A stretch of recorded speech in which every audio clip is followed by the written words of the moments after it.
Aproveitando que a igreja está de pé, eu gostaria de ler o texto. Nós sabemos que estamos hoje, como falou o pastor, no último dia da campanha, no culto de unção e cura, no último dia da campanha, como está ali escrito, Milagre das mãos. O texto base é Atos 19, 11, 12, que fala que Deus usava as mãos de Paulo para milagres, os aventais, os lenços de Paulo curavam os enfermos, e Deus fazia tudo isso através da vida do apóstolo. Porém, esse não é o texto de hoje, esse é o texto base da campanha, mas hoje Deus colocou no meu coração outro texto, e eu quero ler com a igreja Lucas, Evangelho de Lucas. Vamos abrir no capítulo 7 e vamos ler do verso 11 até o verso 16. Aleluia.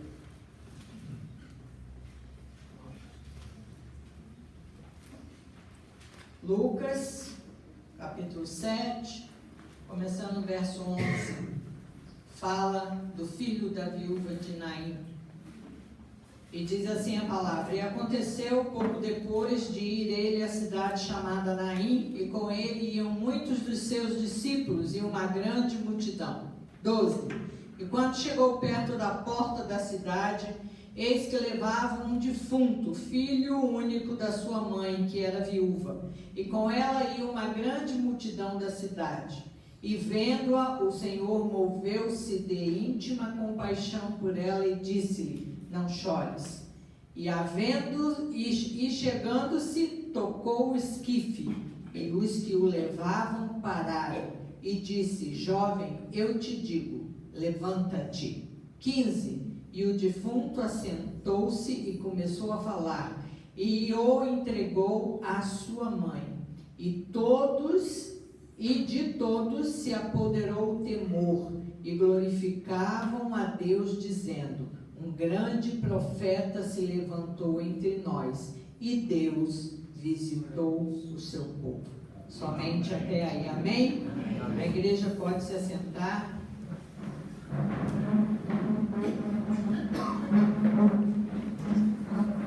Então, amados, hoje nós vamos discorrer um pouco sobre esse texto. Vou tentar ser o mais breve para que a gente tenha um tempo maior de oração com a igreja. Amém? Amém. Antes de começar, eu queria falar de algo que eu até comentei na sexta-feira, na vigília, que Esther se preparou e entrou no pátio do palácio do rei Assuero, como está lá em Esther 5. E diz o texto que ela se posicionou diante do rei, e o rei a olhou e estendeu para ela o seu cetro de ouro. E Esther tocou na ponta do cetro de ouro do rei. Ele perguntou: O que tu queres, rainha Esther? Qual é a tua petição? Porque mesmo que seja a metade do reino, assim te será feito. Glória a Deus. Por que será que eu estou te falando isso hoje, igreja? Porque esse texto é muito importante, embora que não seja a minha pregação hoje. Mas Deus está aqui dizendo para mim e para você que o rei é Ele. Glória a Deus. Amém. Você já está no pátio dele, Glória a Deus. na casa Glória a dele. Deus. Aleluia. As portas do palácio dele já estão abertas e você já adentrou. Glória a Deus. Aleluia. Ele está pronto para estender o cetro, seu cetro de ouro, Aleluia. até você. Você está pronto para fazer a sua petição? Qual é a sua petição?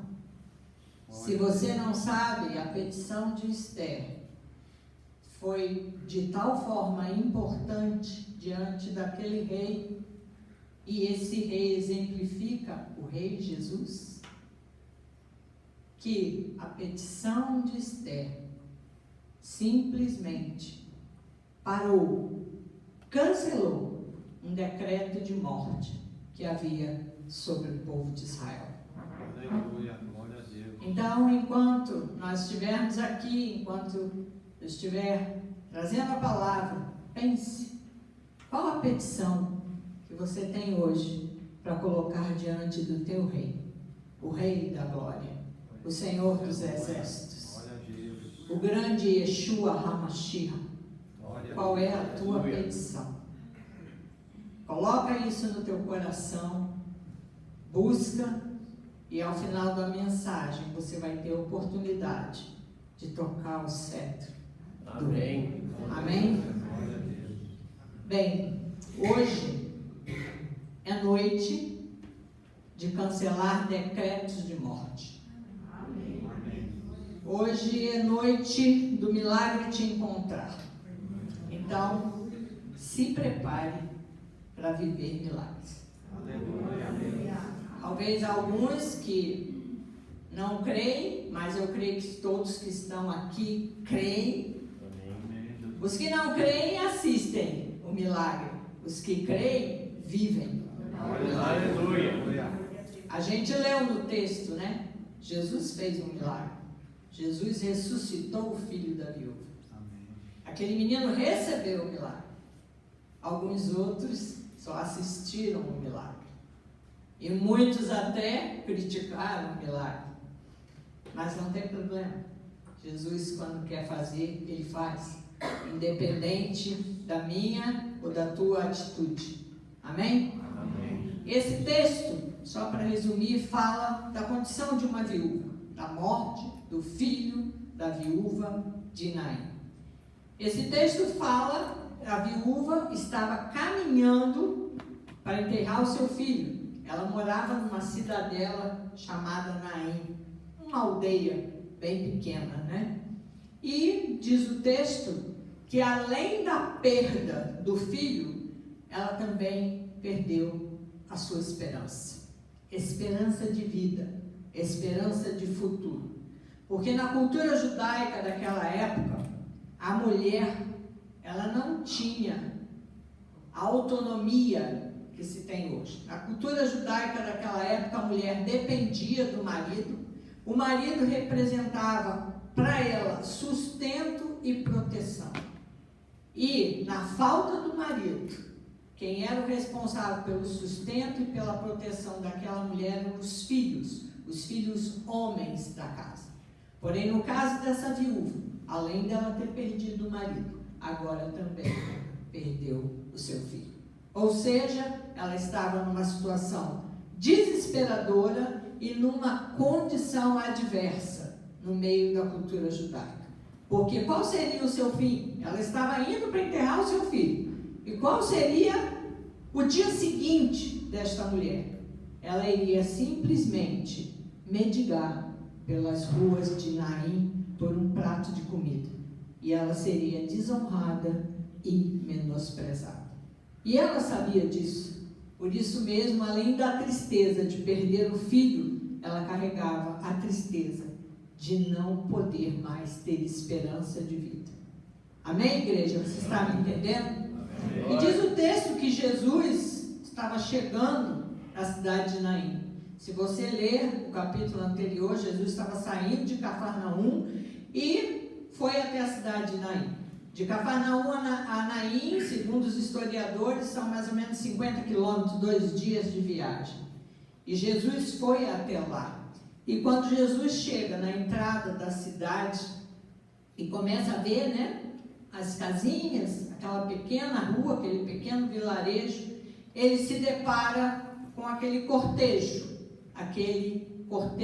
fúnebre. Jesus olhou para aquela mulher e viu no seu rosto a marca do sofrimento.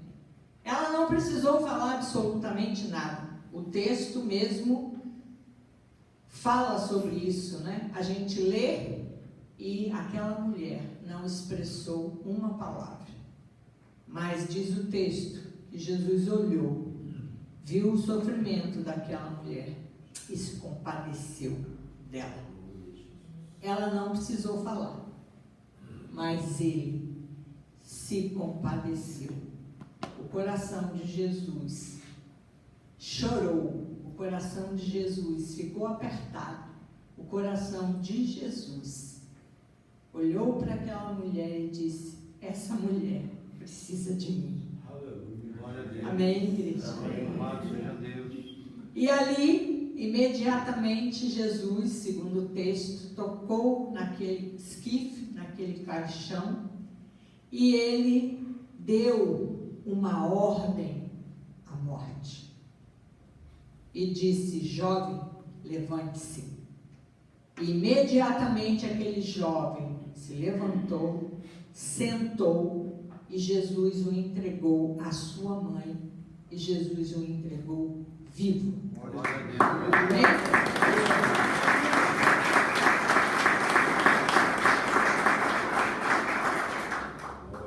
Aqui, Jesus, nesse breve relato que eu fiz, nesse breve resumo, Jesus nos dá 3 ensinos importantes, nos deixa 3 exemplos importantes. Nós que somos filhos, precisamos aprender com o Pai, amém? Amém. Primeiro, ele mostra compaixão. Glória a Deus. Ele olhou para aquela viúva e ele não se incomodou com o cortejo, ele não se incomodou se o enterro estava cheio de flor, se não estava, onde iria ser enterrado, onde não iria. Ele não se importou com esses detalhes. Ele simplesmente olhou para aquela viúva e viu o seu semblante. E ali ele enxergou o sofrimento de uma pessoa que estava totalmente desamparada. Isso é uma lição para mim e para você. Nós precisamos olhar para as pessoas com compaixão. Nós precisamos enxergar um pouco mais a dor do nosso companheiro, do nosso irmão do lado. Nós precisamos fazer como Jesus, entender as marcas do sofrimento que está muitas vezes no rosto do nosso irmão, e a gente, quantas vezes, passa de largo e finge que não vê. Está me entendendo, igreja? Segunda coisa, o poder de Jesus sobre a morte. O dono da vida, o nosso Senhor, cancelou o decreto de morte diante de todo o povo da cidade. Jesus paralisou a morte e determinou a vida. Glória a Deus. Sabe, irmãos, eu estava preparando essa mensagem e muitas vezes eu estava rindo comigo mesma. Nós precisamos ter mais ousadia e mais fé para parar enterros, sabia? Nós precisamos ter mais ousadia e mais fé para dizer a tantas situações que chegam até nós e dizer: ó, aqui não, chega, basta, aqui você não vai encontrar espaço. Amém. E foi isso que Jesus, com todo o seu poder, fez. O dono da vida cancelou a morte. Amém? Terceira ação, terceiro ensino. A ação sobrenatural de Jesus no meio do seu povo. Jesus chegou na vida daquela viúva, naquele momento, exatamente no pior momento dela. Naquele momento que era o fim de tudo.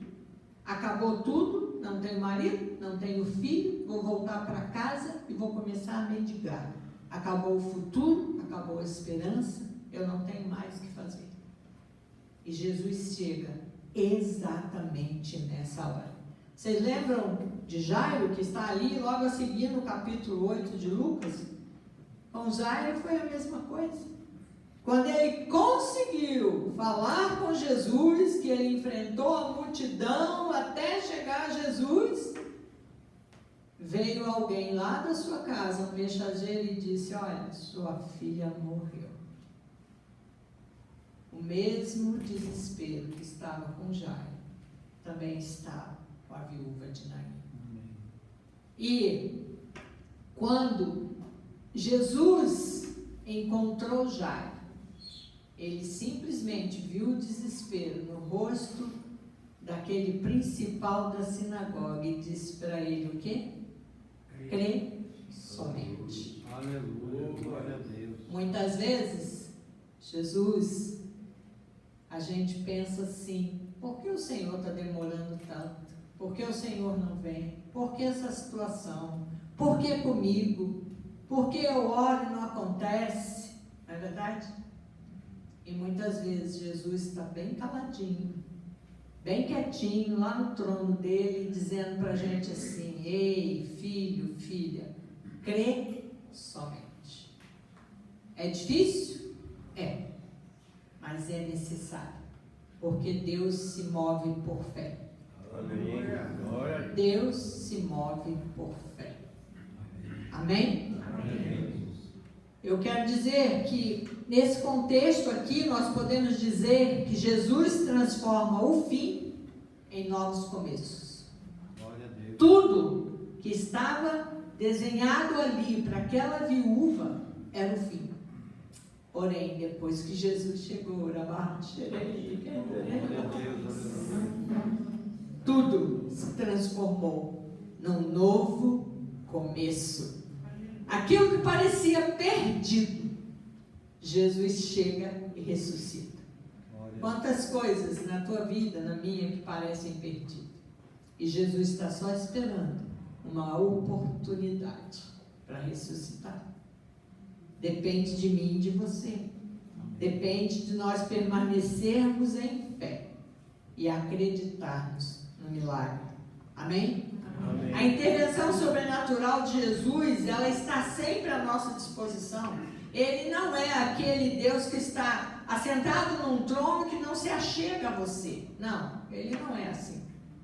Ele é o dono do ouro, da prata, do poder. Tudo está no seu trono, a sua majestade, tudo está à nossa disposição. Ele só precisa que nós nos acheguemos a Ele.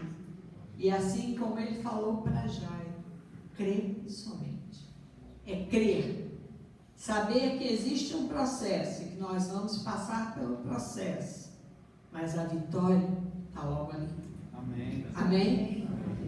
E hoje, a pergunta que eu faço à igreja, faço essa pergunta para você, para mim: qual o decreto de morte que precisa ser cancelado hoje, na sua vida, na sua família? O que morreu aí no meio da sua casa? O que está acontecendo que está ficando sempre a mesma coisa, sempre a mesma situação? Você precisa parar esses decretos. Muitas vezes, decreto de morte na saúde. Você gasta todo o seu dinheiro em remédios, você já está ficando até conhecido na farmácia. Lembra da mulher do fluxo de sangue? Gastou tudo que tinha. É uma enfermidade atrás da outra. Por que não parar e dar um fim a esse decreto de morte na tua saúde? Decreto de morte nas tuas emoções. Muitas vezes mataram a tua alegria. Você é uma pessoa que não tem mais prazer, você não tem mais satisfação, e a tristeza acabou sendo a sua melhor amiga. Decreto de morte nas finanças.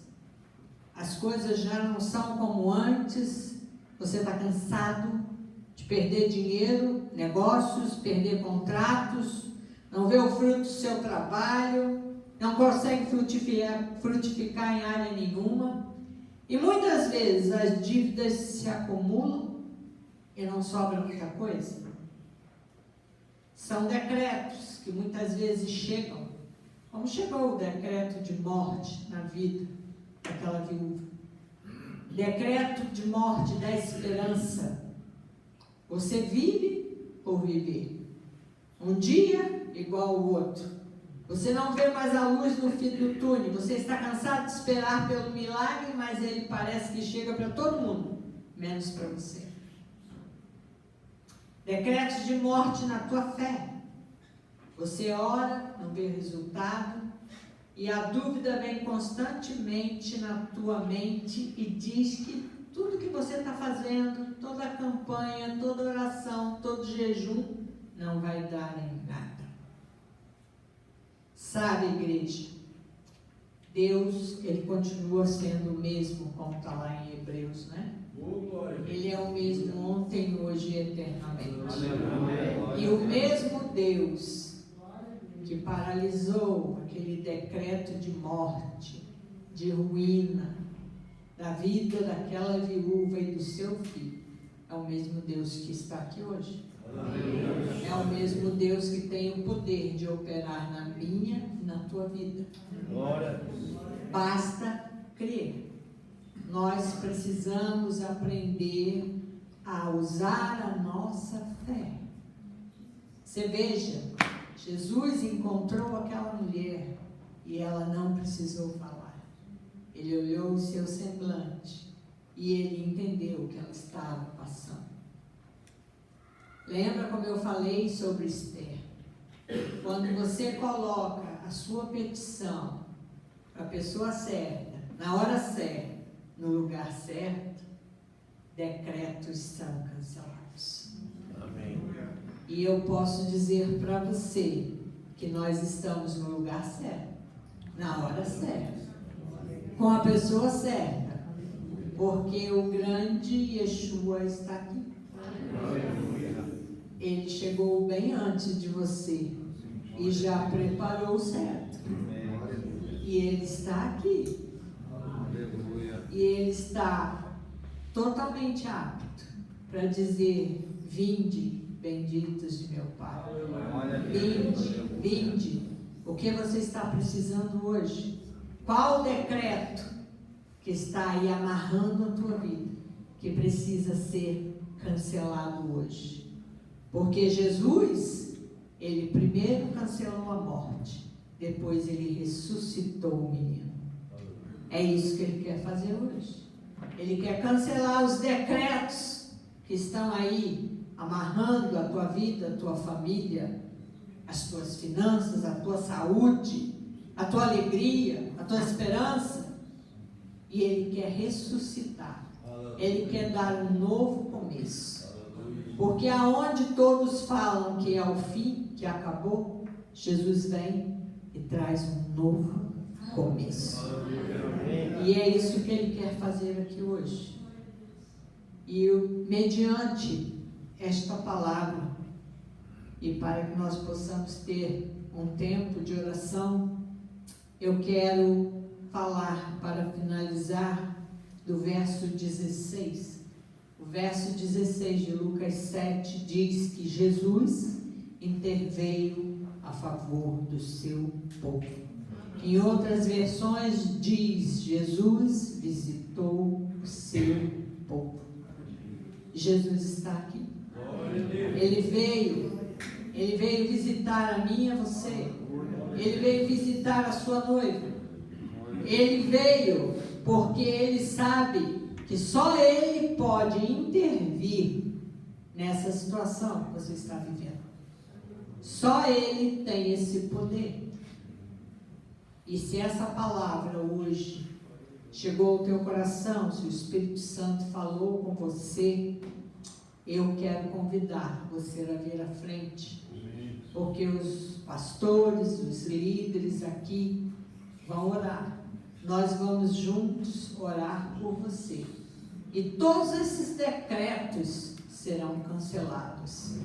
E Jesus, o Rei, aquele que tem o cetro na mão, o cetro de ouro, vai apontar para você e você vai ter condição de fazer a sua petição. De pedir: Jesus, eu preciso Que o Senhor ressuscite na minha vida a alegria, ressuscite a prosperidade, a abundância financeira, ressuscite a saúde. Chega de gastar dinheiro com remédio. Ressuscite a esperança. Eu quero viver um novo tempo de esperança. Jesus está aqui, amado.